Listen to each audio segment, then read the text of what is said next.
El gobierno no tiene dólares y tiene que devaluar, y se analiza que lo haga ahora. El 1 de septiembre aparece como un punto, como una bisagra, como un punto de inflexión en ese sentido. ¿Se bancará la gente otra suba de tarifas, el cambio de la SUBE y una devaluación que suba todos los precios? El 1 de septiembre empieza todo esto. El 1 de septiembre es la semana que viene. Fue el mes más complicado para el gobierno de Javier Milei, porque se le terminó el tiempo, porque se quedó sin dólares. Ayer Fernando Alonso publicó en el Destape un informe del Banco of America que decía que el mismo día que modificaría el arancel que se paga para las importaciones, el gobierno va a devaluar. El gobierno intentó pedirle plata al Fondo Monetario Internacional para subsistir y el fondo le dijo que para que le dé plata tenía que devaluar. El gobierno fue a hablar con el campo, con al menos dos de las instituciones de la mesa de enlace, y le pidieron una fuerte devaluación. En el caso de ellos le pidieron 1.550 pesos por dólar en un caso y 1.800 en el otro. Hace un mes se anunció la compra y gira de dólares para el vencimiento de la deuda de Argentina de 2025. Se dijo que ya se había girado. Y ahora nos enteramos que es mentira. Es decir, el gobierno empieza a mentir sobre los dólares que no tiene por la razón de que no los tiene. El gobierno no tiene dólares y tiene que devaluar, y se analiza que lo haga ahora. El 1 de septiembre dicen en el gobierno que el pasaje a precios sería menor, dada la miseria que hay. Es decir, no te van a subir los precios, piensa el gobierno, si vos no podés comprar nada. La verdad es que eso no se ha verificado en otros casos. Y aun si el pasaje a precios fuera menor, es decir, si la inflación se va del 4% mensual al 7% mensual, sería un golpe muy grande para el gobierno, porque sería un golpe muy grande para la población. Para colmo sigue el ajuste permanente. El mes que viene vuelven a subir las tarifas de gas y electricidad. Ya se anunció la modificación de la SUBE en el AMBA, que te dejan de hacer descuentos. Y hoy nos enteramos que hay un grupo muy grande de clínicas que están pidiendo que los jubilados paguen un copago. ¿Sí? Es decir, cuando vas a atenderte ya no es gratis por ser afiliado del PAMI, sino que te van a cobrar. Es decir, el ajuste persiste y persiste y persiste. En este caso ahora seguirían devaluando.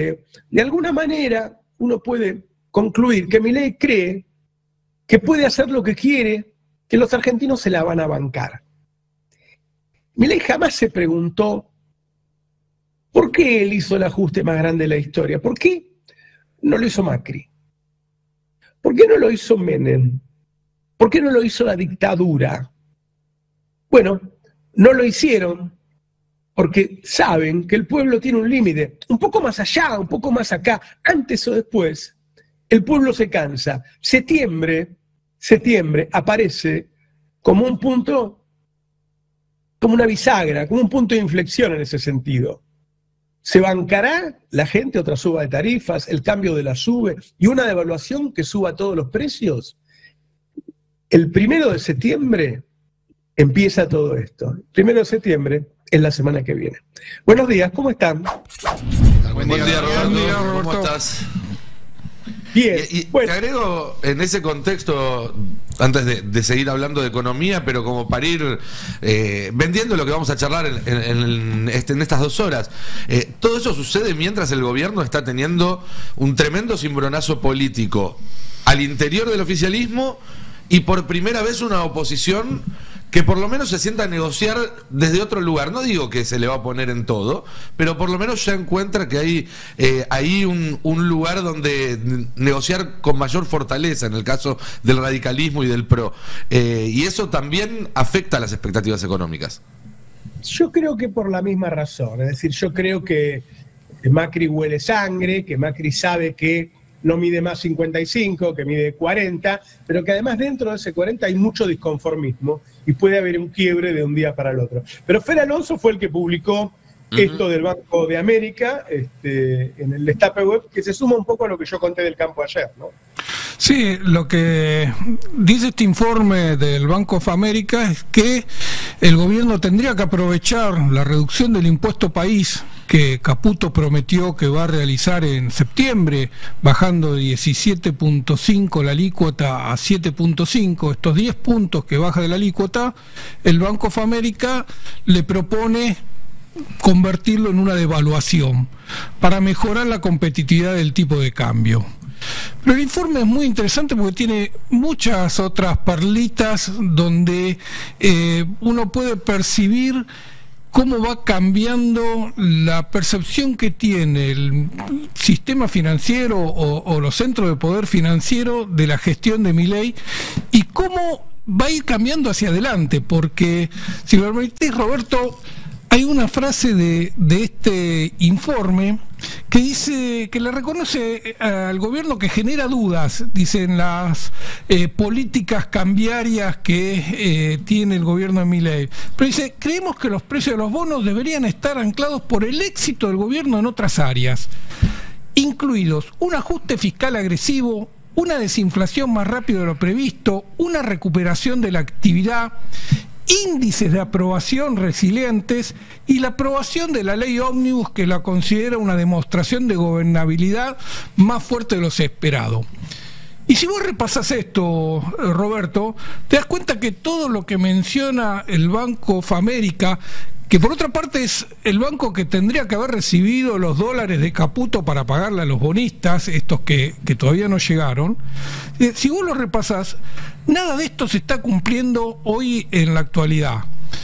Claro. La inflación encontró un piso en 3-4%, es decir, el proceso de desinflación no siguió adelante. De hecho, las primeras mediciones de agosto están hablando que va a repetir un 4%, así que está parado el proceso de desinflación.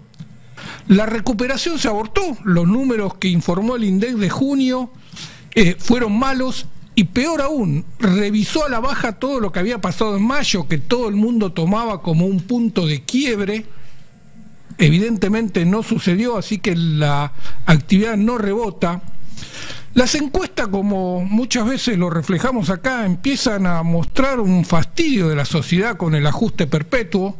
Les empiezan a exigir, la sociedad empieza a exigir resultados a todo el ajuste que realizó durante la primera mitad del año.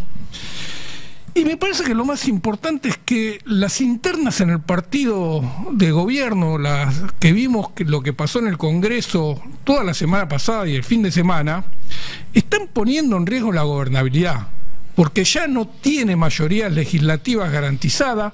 Lo que fue la aprobación de la ley bases no se pudo repetir, no logró aprobar otra ley el Congreso, y de hecho las votaciones fueron sistemáticamente en contra de los intereses de Milei. Así que no solo el BOFA le propone devaluar en septiembre para corregir estas deficiencias en la política cambiaria, sino que además todo lo que venía viendo como grandes logros de la gestión de Milei empiezan a mostrar flaquezas y empiezan a demostrar que esto se puede complicar. El gobierno tenía anoche la idea de que le van a voltear el veto de jubilaciones y que va a salir del Congreso también el dinero para las universidades. Es decir, en los dos casos son cosas justas, desde luego, pero que atentaría contra los números fiscales que quiere el gobierno, ¿no? Ahora, Roberto, sí. Te puedo poner un matiz ahí, porque yo hablé con un diputado anoche para orejear un poco cómo venía el veto al veto, y me marcó un detalle. Franco ya está trabajando sobre los gobernadores respecto a que va a mantener la presión sobre ellos, no girando fondos para las cajas previsionales que no fueron transferidas. Son más de una decena de las cajas que no fueron transferidas. Además, casi que no hay transferencias a las provincias por fuera de las automáticas. Hay un litigio que está en la Corte respecto a eso. La Corte, por supuesto, tiene todo. Varios. Claro, hay uno concreto que ya debería estar al fallo, que la Corte va a postergar hasta tanto se resuelva qué pasa con los nuevos integrantes de la Corte, con lo cual las provincias no tienen esa herramienta, que es una herramienta institucional importante.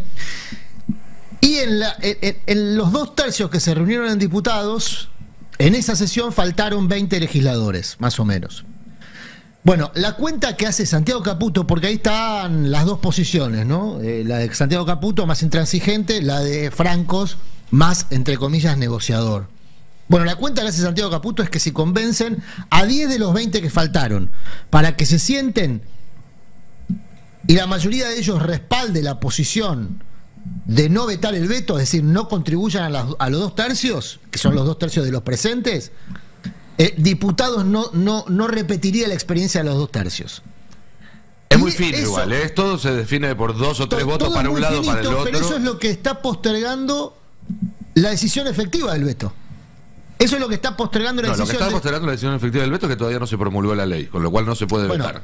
Todavía el Congreso no tiene en sus manos. Está bien, pero anoche el propio Guillermo Francos dijo que todavía está abierta la posibilidad, más allá de lo que dijo Adorni a la mañana, viste que dicen una cosa a la mañana, a la tarde otra, a la noche otra, que todavía está abierta la posibilidad del veto parcial. El veto parcial permitiría negociar con un sector de la oposición. Claro, por eso que está abierta la posibilidad del veto parcial. Digo esto porque hay quien cree que esto se puede terminar transformando en un triunfo político del gobierno si evita el veto. ¿Se entiende lo que estoy planteando? Si el gobierno lograse evitar el veto al veto, que se reúnan los 2 tercios en diputados, el gobierno sacaría pecho diciendo, bueno, ven que todavía tengo gobernabilidad en los términos en los que decía recién Fernando y los términos que dice el informe del banco. A mí me da la sensación de que más allá de lo que pase con la ley de jubilados, el gobierno o la gestión de Caputo entró en un laberinto del que le cuesta mucho salir, porque si la aprueban la ley va a tener el gasto de los jubilados que le va a impactar en el superávit fiscal. Pero si no la aprueban, si no sale el veto, si logra el gobierno imponerse eso, todavía tiene el desafío de continuar con el ajuste de tarifas que prometió. En septiembre tendría que venir el ajuste de tarifas postergado, y eso implica o convalidar una mayor inflación a la que está dispuesto. Recordemos que Caputo en un momento dijo que septiembre empezaba con 1, que la inflación de septiembre iba a empezar con 1. Claro, no lo dijo hace tanto. Pero puede ser con un 1 y un 0 atrás. Bueno, todo es posible, ¿no? Pero Caputo tenía como idea que en septiembre ya la inflación iba a estar en un 1%. Sí. Y no logra bajar de 4, sin ajustar las tarifas, con lo cual se pone en el brete de si no las ajusta, no cumple con el programa. Y está claro que septiembre, lo que vos decías, Roberto, va a ser el mes clave de la paciencia social. Bueno, ese es el detalle político que están mirando todos. Publicaba Rodrigo Núñez en el Destape que se va a conocer en septiembre el dato del desempleo, claro, del segundo trimestre, el dato de la pobreza y el dato de PMI. Y hay algo que hay que marcar, pero que la gente por ahí no lo ve cuando llegue el momento, que van a empezar, cuando se vea el tercer trimestre, las comparaciones con un tercer trimestre del gobierno de Alberto y Massa bueno. Es decir, se van a empezar a ver caídas más grandes. Voy a aprovechar para poner la encuesta que tenemos con gente del chat y decirle que opinen sobre lo que estamos haciendo, porque vamos a leer mucho lo que dice la gente del chat, que lo que les preguntamos hoy es cuánta guita necesitan para vivir. Y en la encuesta dice cuánto necesitas para cubrir todos tus gastos, menos de 750.000, entre 750 y 1 millón, entre 1 millón y 1,5 millones, más de 1,5 millones. No le estamos preguntando cuánto ganan. O sea, uno sabe cuánto gana, pero se da cuenta cuánto necesitaría realmente para vivir. Se da cuenta que es más. Puede ser que vos ganes 500, pero te das cuenta que necesitas 750 o 1 millón. Así que métanse en la encuesta y entre nosotros vamos a empezar a leer los mensajes, porque se hace mucho más ágil esto cuando participamos todos. Ya hay casi 2.000 votos, casi 2.000 votos en la encuesta, Roberto, así que muchísima gente participando. Te agrego un factor más a este septiembre que aparece como un gran desafío para el gobierno. El 15 de septiembre tiene que dar a conocer su proyecto de presupuesto para el año que viene.